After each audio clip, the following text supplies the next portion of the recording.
몇 년 전 어머니를 모시고 대학로에 연극을 보러 간 적이 있었습니다. 초여름 그 싱그러운 날씨, 녹음이 막 우거진 그 공원에 이 젊은 청춘 남녀들이 막 쏟아져 나옵니다. 활기찼어요. 그리고 싱그러움을 그대로 만끽하는 그런 날이었습니다. 어머니에게 어머니 오래간만에 이렇게 바람 쐬시니까 참 좋으시죠? 이렇게 물었더니 참 좋구나를 어머니도 계속 연발을 하셨어요. 그 길을 쭉 걷고 있는데 문득 어머니께서 이런 말씀을 하십니다. 여기는 몇십 년이 지났는데도 하나도 안 변했어. 여기가 너 아버지 마지막 병간호 하던 서울대병원 아니냐. 나는 여기만 오면 마음이 이렇게 저릿저릿해. 이 말씀을 하시는 거예요. 그러고 보니까 그때가 그 초여름이었습니다. 이렇게 활기참으로 가득 찬 거리를 어머니는 그때 아주 참혹한 마음으로 그 거리를 걸으셨던 거지요. 40년이나 지났습니다.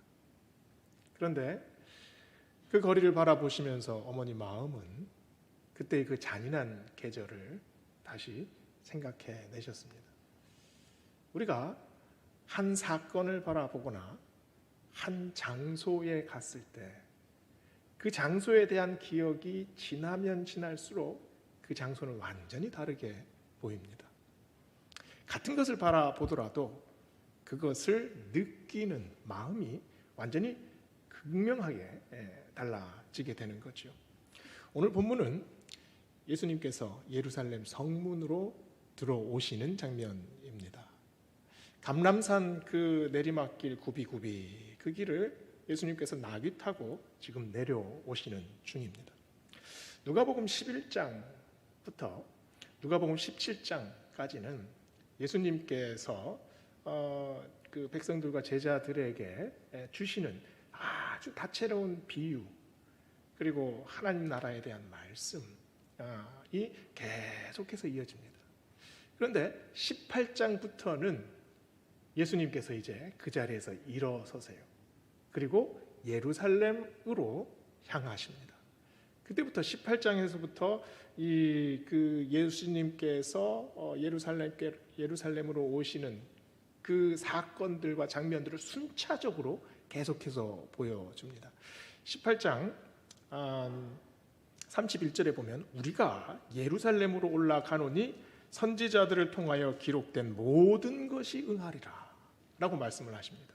그러면서 그 뒤에 바로 나오시는 말씀이 이제 채찍과 희롱과 죽음과 부활을 언급을 하십니다.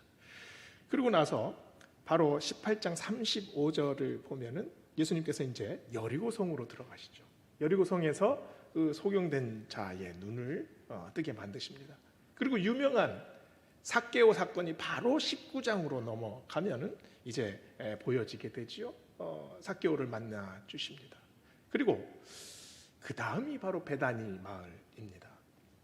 누가복음에서는 베다니 마을을 이렇게 잘 설명하지 않는데 요한복음으로 넘어가면 이때 베다니 마을에 가셔서 예수님께서 누구를 살려주십니까? 죽은 나사로를 살려주십니다. 그때 예수님께서 하신 말씀이 뭐지요? 나는 부활이요 생명이니 나를 믿는 자는 죽어도 살겠고 무릇 살아서 나를 믿는 자는 영원히 죽지 아니하리니 이것을 너희가 믿느냐? 라고 말씀하셨습니다. 그 다음에 이 베다니 마을에서 예수님께서 나귀를 타시죠. 그리고 오늘 읽은 말씀 그 베다니에서부터 나귀를 타고 이 감람산 산을 넘어서 지금 예루살렘으로 지금 내려오시는 중입니다. 예루살렘으로 향하는 마을과 마을 지나면서 분위기는 점점 고조가 됩니다. 아주 짧은 기간이죠. 그런데 그곳을 지나실 때마다 그 사건들이 은혜의 사건들이 막 꽃피워지잖아요. 말씀하시는 것마다 손을 대시는 것마다 거기에서 생명이 싹 틉니다. 맹인이 눈을 뜨고 세리장이 회개하고 죽은 자가 살아납니다. 그 다음에 어떤 일이 벌어졌을까요? 소문이 일파만파로 퍼져나갑니다. 베다니에서 예루살렘까지는 불과 걸어서 한 1시간 반 정도밖에 안 걸리는 거리예요. 예루살렘 온 백성들이 예수님이 오실 때 보여주셨던 다양한 말씀들과 기적적인 사건들을 보고 느꼈을 겁니다. 아마 예수님께서 지금 예루살렘 성으로 입성하시기 직전 온 도성은 환영의 극치에 아마 이르렀을 겁니다. 그런데 예수님께서 이 길을 걸어오시면서 보여주신 말씀과 그 기적의 의미가 뭡니까? 고난과 죽음과 부활입니다. 예수님께서 계속해서 이 점을 언급하시고 그리고 상기시키셨어요. 삭개오를 변화시키시면서 예수님께서 의도하신 것이 뭡니까? 세상을 향해서 달려가는 삭개오에게 정말 인생에서 중요한 구원의 진리가 무엇인지, 너의 탐욕에서 찌들어 사는 이 인생만 중요한 것이 아니라 오히려 더 중요한 세계가 있다. 그 구원의 진리를 깨달아라. 이 말씀하신 거 아닙니까? 죽은 나사로를 살리시면서 예수님께서 의도하시는 것이 뭡니까? 부활이요 생명이다. 내가 부활이요 생명이다. 이것을 직접 눈으로 보여주시지 않으셨습니까? 예루살렘으로 올라가는 한 걸음 한 걸음에 예수님의 복음이 지금 흘러넘치고 있습니다. 아마 그 길 위에 천사들이 찬송으로 넘쳐났을 것입니다. 예수님이 오십니다. 생명의 주님, 부활의 주님이 지금 이 길을 따라 예루살렘으로 들어가십니다. 그런데 동시에 그 길은 홀로 고통에 직면하는 길이었습니다. 그 길의 의미를 제자들도 알지 못합니다. 예수님께서 계속해서 말씀하셨죠. 예루살렘에 가면 그곳에는 채찍이 있다, 죽음이 있다. 홀로 그 고통의 길을 올라가시고 있었습니다. 그런데 아무도 그 길에 대해서 심각하게 생각하지 않았죠. 예루살렘 성으로 들어가는 입구에 벌써 수많은 인파들이 도열해 있습니다. 저마다 종려나무 가지를 들고 흔듭니다. 프랑스 남부에 유명한 항구가 있습니다. 깐느라는 항구가 있지 않습니까? 그런데 그 깐느가 유명한 이유는 그 항구가 좋아서가 아니라 오히려 뭐 때문입니까? 유명한 영화제가 있잖아요. 그 영화제에서 봉준호 감독이 탄 상이 있어요. 그 상이 뭐죠? 황금종려상. 종려나무로 만든 그 상 아닙니까? 최고의 찬사입니다. 최고의 명예죠. 아마 깐느는 이 예루살렘 성에서 백성들이 흔든 종려나무의 영감을 받아서 그 의미를 그 상에 분명히 담았을 겁니다. 예루살렘 성 안에서 지금 예수님 앞에 도열한 백성들은 모든 기대와 또 모든 바램, 최고의 찬사와 최고의 환영을 지금 종려나무를 흔들면서 예수님을 맞이하고 있습니다. 종려나무 가지를 흔들면서 백성들이 노래하죠. 호산나 호산나 찬송하리로다. 주의 이름으로 오시는 왕이요 하늘에는 평화요 가장 높은 곳에는 영광이로다. 호산나의 뜻이 뭡니까? 호시아, 구원하소서라는 말입니다. 호시아. 그리고 지금 구원하소서, 지금 건져주시옵소서. 왜 이런 찬양을 하지 않았겠습니까? 왜냐하면 400년 동안 하나님의 말씀이 끊겼습니다.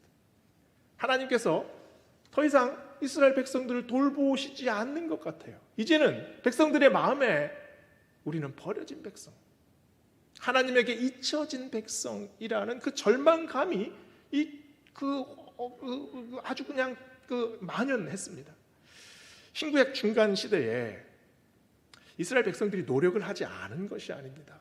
시리아의 침공이 시작됐을 때 자체적으로 마카비 왕조를 결성을 해요. 그래서 시리아의 세력에 대항합니다. 그런데 중간에 이 권력 투쟁으로 그만 이 마카비 왕조가 거의 몰락지경에 이르렀을 때 로마가 침공을 하지요. 로마는 이스라엘에게 어마어마한 세금을 매깁니다. 1년에 600달란트. 그 600달란트의 세금을 끌어모으기 위해 같은 동족인 유대 사람들을 세리로 세워요. 이 세리들의 착취는 아주 필사적이었습니다. 같은 동족인 이스라엘 사람들의 피와 고름을 짜내는 거죠. 그것만 있었습니까? 이방 사람인 헤롯을 왕으로 세워요. 이 헤롯이 자기 권력을 지키기 위해서 유대인 10만 명을 학살합니다. 예수님 당시에 왜 그렇게 가난한 사람들이 많았습니까? 가진 재산을 다 세금으로 뺏깁니다. 아무것도 없이 정처 없이 떠도는 겁니다. 절대 빈곤으로 떨어지게 되는 거죠. 왜 그렇게 병자가 많았습니까? 중풍병자, 안진뱅이, 손마른 자, 소경, 혈루병, 치유할 수가 없는 겁니다. 몸과 마음이 다 병들었어요. 모든 것을 포기한 그런 시대의 희생자들이 바로 이 사람들 아닙니까? 호슈아 나 지금 구원하소서.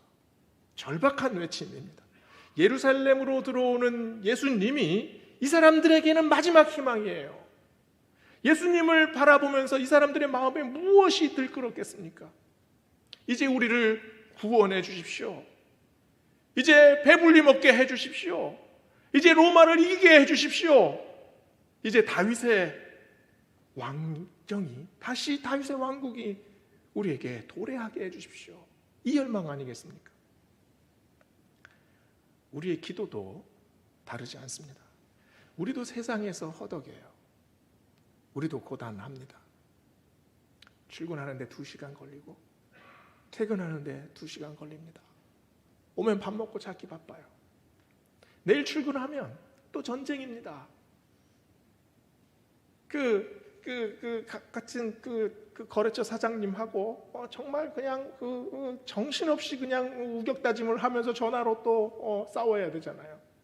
이런 마음들이 직장인들에게 가득 차 있습니다. 전세값은 천정부지로 오르죠. 아이들 학원비는 어떻게 하나 매번 그 걱정이 됩니다. 소상공인들은 코로나 시도에 직격탄을 맞았습니다. 그리고 전업주부들은 빠듯한 생활비로 하루하루 이렇게 살아가기가 바쁘죠. 생계의 현장은 이렇게 치열합니다. 어느 것 하나 쉬운 것이 없죠. 삶의 무게와 삶의 염려, 이것이 2000년 전 예루살렘 성 앞에서 종려나무를 들고 호산나를 외치던 그 사람들의 마음과 다를까요? 호산나는 삶의 부르짖음입니다. 이 땅의 외침이지요. 그래서 호산나 지금 구원하소서라는 것은 우리 인생의 기도 아닙니까? 그런데 이 호산나의 외침을 듣고 바리새인들이 어떻게 말합니까? 이 사람들을 책망하소서라고 얘기를 해요. 바리새인들은 예수님을 메시아라고 인정하지 않았습니다. 그런데 오늘 말씀에 보면 주의 이름으로 오시는 이것이 메시아를 의미하지 않습니까? 하늘에는 평화, 가장 높은 곳에는 영광.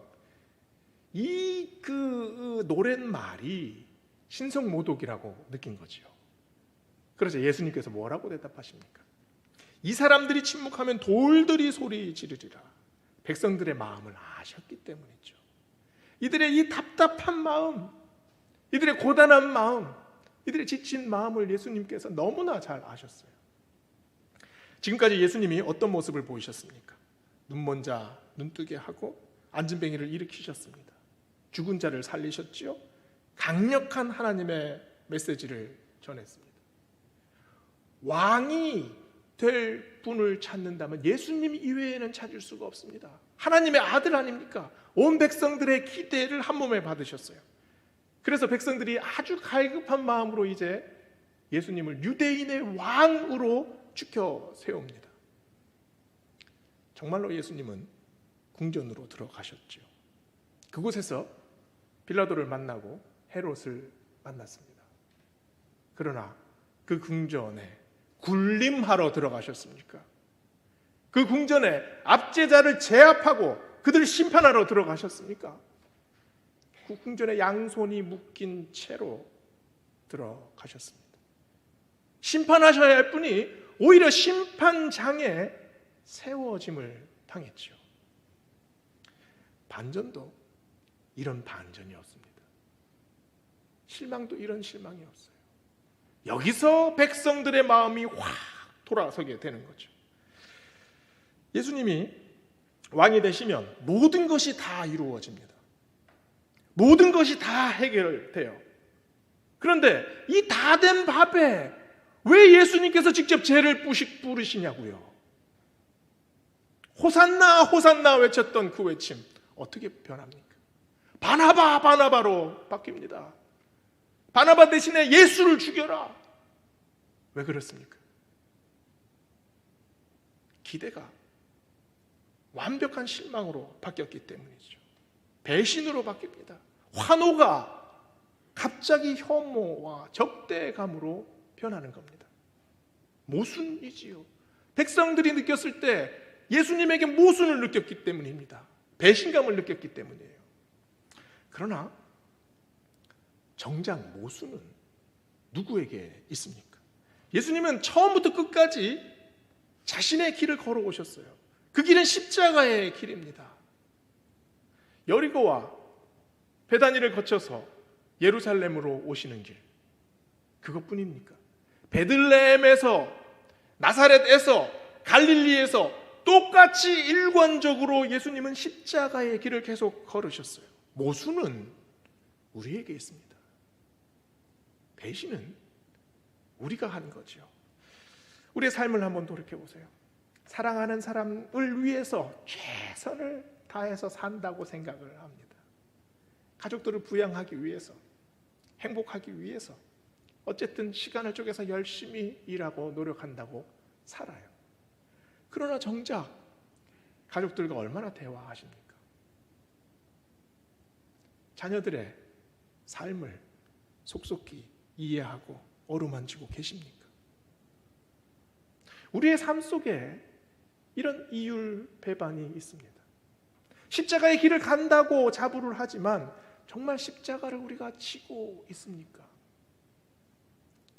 나에게 주님께서 주신 그 아주 소중한 소명이 있었어요. 그 소명을 여전히 기억하고 또 실천에 옮기고 살아가고 있습니까? 미국의 여러 교회에서는 부활 종려주일에 그 종려나무 가지를 1년 내내 말립니다. 그리고 그 말린 그 종려나무 잎사귀를 이제 사순절이 시작하는 그 제예수요일 날 불태워서 그것을 이마에 발라요. 종려나무 가지는 환호의 상징입니다. 그런데 이 종려나무 가지에 무엇이 묻어 있습니까? 이율배반적인 우리의 마음이 그대로 묻어 있어요. 우리는 기대에 맞으면 환호합니다. 그러나 기대를 저버리면 비난하지요.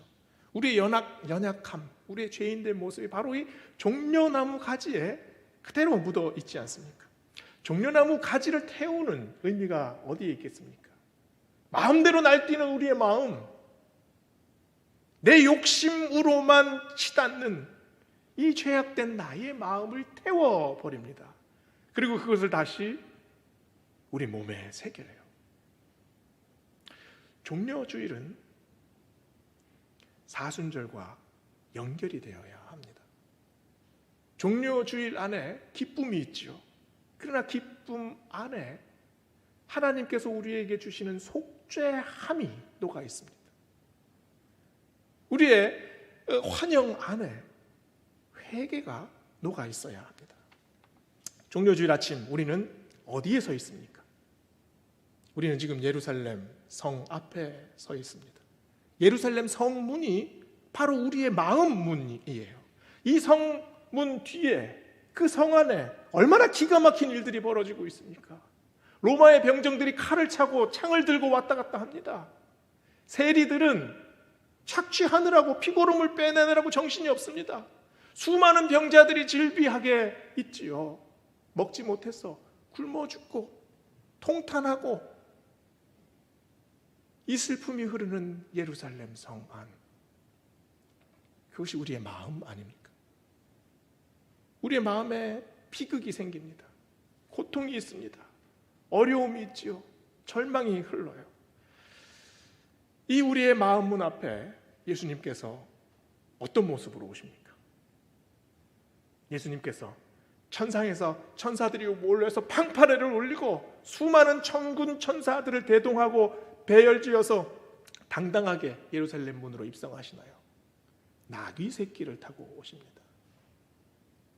그것도 아주 작은 나귀가 힘에 겨워서 뒤뚱뒤뚱거리면서 아주 빈약한 모습으로, 아주 약한 모습으로 그 성문으로 지금 들어오고 계세요. 예수님께서 우리 삶에 들어오실 때 이런 모습으로 오십니다. 우리는 대단한 예수님을 원합니다. 그러나 예수님은 가장 약한 모습으로, 세상 사람들이 볼 때 정말 비천하다 할 정도로 아무 힘이 없으신 무력한 모습으로 우리에게 스며드십니다. 그러나 여기에 진리가 있잖아요.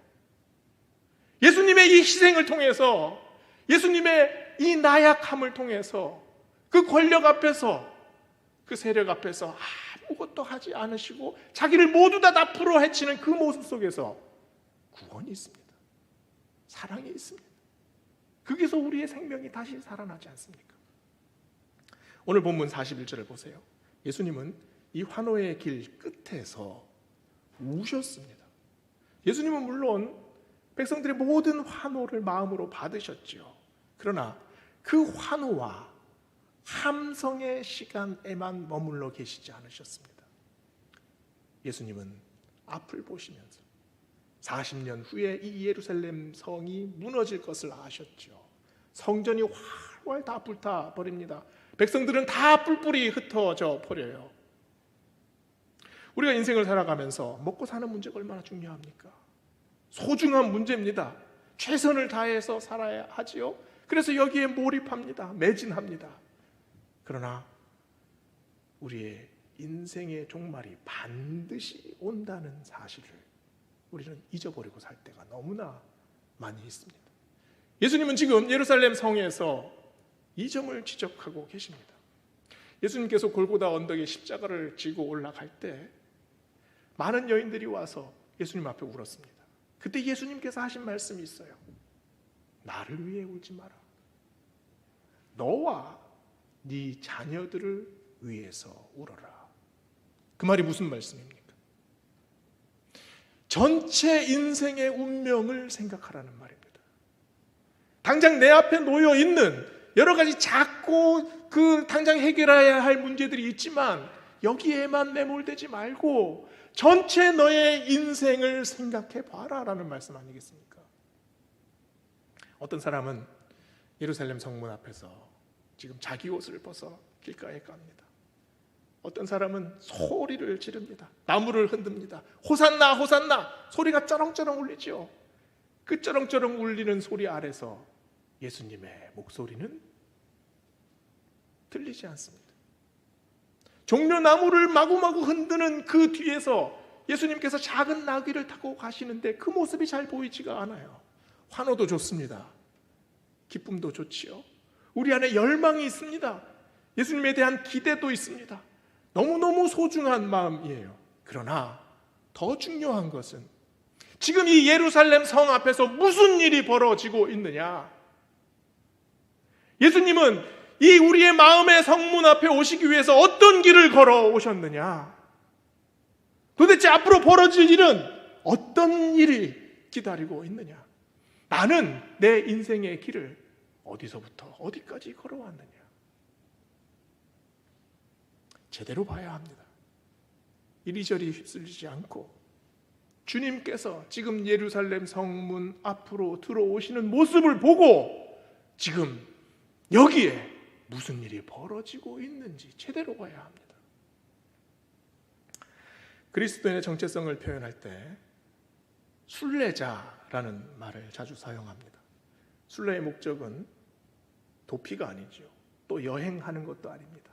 훌쩍 내가 있는 자리에서 떠납니다. 그러나 집중하죠. 집중하나 또 연연하지 않습니다. 때로는 이 순례의 길을 걸으면서 우리는 고립감을 느끼고 불안해합니다. 그러나 지금 이 순례의 길, 우리는 잠시 멈춰 서 있습니다. 예루살렘 성문 앞에서 예수님이 나귀를 타고 걸어오시는 모습을 보고 있습니다. 우리의 마음에 무엇이 변화하고 있습니까? 지금 나귀 타고 오시는 예수님을 바라보면서 우리는 무슨 생각을 하고 있습니까? 무엇을 느끼고 있습니까? 앞으로 무슨 전환이 생길 것 같습니까? 어떤 변화가 우리에게 지금 일어나고 있습니까? 우리는 이 영적 순례의 길에서 수없이 많은 질문을 합니다. 방황도 하죠. 그리고 또 다른 길로 벗어나기도 합니다. 그러나 이런 여러 가지 갈등과 우리의 마음속의 분란 속에서 우리는 점점 분별을 해나가기 시작합니다. 그리고 답을 얻기 시작을 하죠. 올해 사순절은 어떻습니까? 영적 순례의 길에서 점점 멀어지고 있는 것 같지 않습니까? 사순절이 예년의 사순절과 비슷합니까? 우리 삶 속에서 수많은 이슈들이 계속해서 불거지고 있습니다. 배달 성도들 중에 어떤 분은 코로나 확진에 걸리신 분도 있을 겁니다. 그리고 어떤 분은 이제 집에서만 계시다가 이제 다시 해제되어서 예배에 참석하신 분도 있을 겁니다. 어떤 분은 중간고사를 보느라고 정신이 없을 수도 있고요. 어떤 분은 병원에 입원해 계신 분도 있습니다. 또 어떤 분은 지난 한 주가 너무너무 힘들어서 정말 어떻게 해야 할지 몰라서 암담한 시간을 보내신 분도 있습니다. 우리가 서 있는 자리, 똑같은 곳을 보는 것 같지만 우리의 마음으로 느끼는 것은 다 제각각입니다. 우리의 마음과 눈은 늘 허둥대지요. 늘 염려합니다. 걱정합니다. 실족하는 일이 많아지지요. 그러나 그럼에도 불구하고 우리는 여전히 영적 순례의 길을 걷고 있습니다. 삶의 경계는 아슬아슬해요. 영적인 세계와 또 삶의 이 영적인 당면 과제와 삶의 당면 과제를 동시에 처리하느라고 정신이 없습니다. 그러나 이 종려주의를 지나면서 우리가 영적 당면 과제에 집중하는 시간이 되셨으면 좋겠습니다. 복음을 말하는 사람은 많습니다. 십자가를 말하는 사람도 많아요. 그러나 복음을 살아내는 사람은 드뭅니다. 십자가를 지고 내가 내 삶에 주님께서 허락하신 아픔과 고통을 내가 감당하겠다고 다짐하는 사람은 굉장히 드뭅니다. 예루살렘 성문 앞에서 우리는 팔짱을 끼고 바라보는 것이 아니라 여기서 한 발 더 들어가야 합니다. 그저 환호만 하는 것이 아니라 그 환호 속에 예수님의 마음을 읽어야 합니다. 여기에서 그저 관찰자, 구경꾼이 아니라 참여자가 되어야 한다는 거죠. 예수님이 이 길을 걸어오시면서 어떤 경험을 하셨을까요? 어떤 마음으로 우리의 마음속으로 들어오십니까? 고통을 감당하십니다. 희생하십니다. 죽으시려는 마음으로 들어오십니다. 종려주일 아침 우리가 다시 그동안 흐트러졌던 우리의 영적 순례의 길, 예루살렘 성문 앞에서 우리에게 오시는 예수님, 나귀 타고 오시는 예수님을 보면서 우리의 마음을 다시 축혀 세우기 원합니다. 그 길에서 다시 주님을 바라보며 우리가 다시 세움받기를 원합니다. 기도하시겠습니다.